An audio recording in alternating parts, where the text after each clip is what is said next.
უკრაინამ სანქციები დაუწესა ბელარუსის ავტორიტარ ლიდერს ალექსანდრ ლუკაშენკოს. ვოლოდიმირ ზელენსკის განცხადებით, კიევი მიიღებს ყველა აუცილებელ ზომას უკრაინელი ხალხის მკვლელობის ხელშემწყობი ფაქტორების საწინააღმდეგოდ.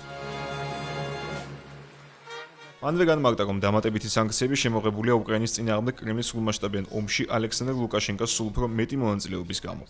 ვოლოდიმირ ზელენსკის სიტყვებით, 2025 წლის მეორე ნახევარში მოსკოვმა ბელარუსის ტერიტორიაზე განალაგა ბირთვული უპილოტო საფრენი აპარატების მართვისთვის საჭირო მოწყობილობები, რამაც შესაძლებელი გახადა უკრაინის ჩრდილოეთ ნაწილზე მასირებული დარტყმების განხორციელება. მისივე თქმით, მინსკის ასეთი დახმარების გარეშე რუსული მხარე ვერ შეძლებდა ენერგოობიექტებსა და სარკინიგზო ხაზებზე თავდასხმების მოწყობას და შესაბამისად მკაცრი ზამთრის პირობებში მილიონობით მოქალაქე არ დარჩებოდა ელექტროენერგიის, წყლისა და გათბობის გარეშე, ხოლო ასობით ადამიანი არ დაიღუპებოდა.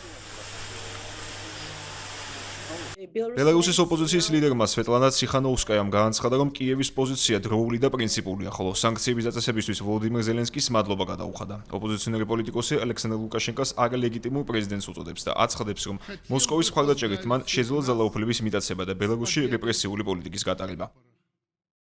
მოსკოვი ბელარუსის ტერიტორიას სრულმასშტაბიანი ომის დაწყებიდანვე იყენებს. 2022 წლის 24 თებერვლის დილას უკრაინის წინააღმდეგ ერთ-ერთი მასირებული სარაკეტო იერიში სწორედ ამ მეზობელ ქვეყანაში განლაგებული სამხედრო ტექნიკით დაიწყო. ამის მიუხედავად მინსკი სრულად არ არის ჩაბმული უკრაინის წინააღმდეგ ომში, თუნდაც ფიზიკური ძალის თვალსაზრისით, მაგრამ ვოლოდიმირ ზელენსკის თანახმად ალექსანდრ ლუკაშენკოს ხელისუფლება მოსკოვისთვის დახმარების გაწევას სხვა გზებითაც ცდილობს. მათ შორისაა კრიტიკულად აუცილებელი სამხედრო დანადგარებისა და აღჭურვილობის მიწოდება რუსული საოკუპაციო ჯარებისთვის.